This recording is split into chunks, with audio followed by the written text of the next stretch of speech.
التمثيل ولا لا؟ انا اصلا كنت بمثل عندي 8 سنين. انت دخلت تقريبا في كوفيد 25.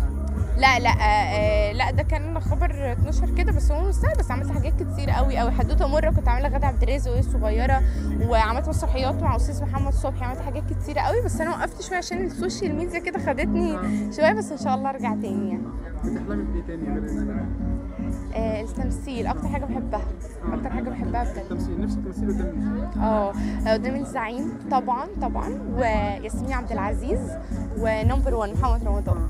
الترند انت شواجري اللي منتشر على السوشيال ميديا. اوكي ايوه. ايه رايك انا كنت لذيذ قوي والله العظيم. انا ماشيه في على طول بقولها من اول ما طلع والله العظيم. ماشيه في اي حته بقولها. قولها لنا بطريقتك انت. ايه ده ايه ده ايه ده وانتوا شفتها؟ انت شواجري يعني.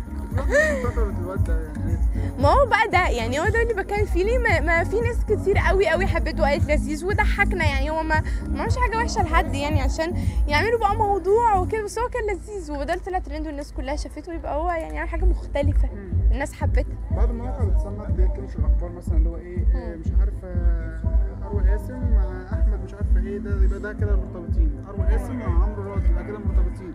والصوره ممكن مثلا اللي هو ايه اخويا زاد عن اللزوم، فبعض الناس تقول لك لا ده ما ينفعش.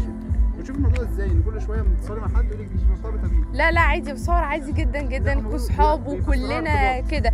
ما هم بقى ده بيبقى حب زياده. اقول لك ليه؟ عاوزين يفرحوا هم عايزين يفرحوا بكل الناس.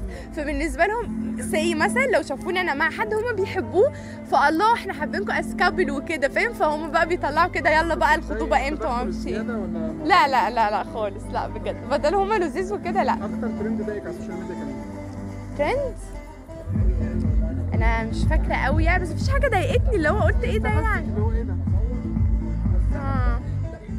لا مفيش حاجه استفزتني بصراحه. حتى لو حاجه غريبه او غير الطبيعي، لا يعني بتبقى بالنسبه لي حاجه مختلفه، فببقى عندي فضول اشوف مين دول بيعملوا ايه اللي حصل كده يعني. بس ميرسي، شكرا.